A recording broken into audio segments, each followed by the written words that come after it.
apong sagding pasien ahihi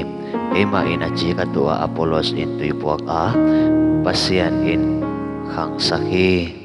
Korinto masa alian tumaneo na kimchi pasien na isip na akad veve aga imu palo chiangin kilong kethehi ahi hangin chitang na to asem hi nang le inasep na apong sagding aga sagding pen pasien ahihi bita tungtonin mitampi in piantang na nga ohi bita penasangkampa Andrew in Jesus yang anapai pilo ile bita keci pasien misat pa imu kakiding isa kakiding ing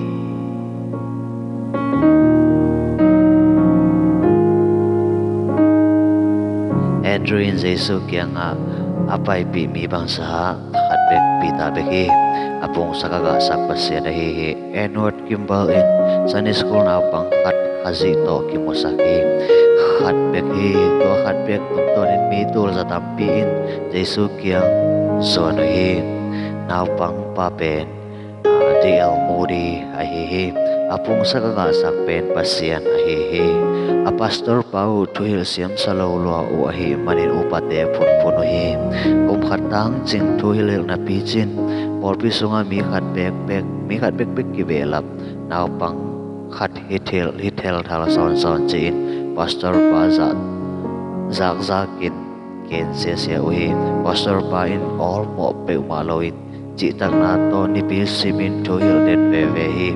na pangpa pasien tulim tak in ken pi den hi kum som tupkit pastor pa asikit jangin porpi te in aga mota uhi na pangpa midang hilawin South Africa misanete la ka missionary assembly mitap pinuntang na kihel na di nga pasien misat Robert Moffat ahihi tau pao nang mana kaseput jangin citang nahong piain apong sagding aga sagding nang nahihi kalung o akyat lo na dingin honguin kaahat tungtona nalian pi asem te nang nahihi ciin tungen dingyang citak ana asem te in pasien in nasengay lohi kaasaki pungsaki aho na tun in pasienin agate hong mosak dingi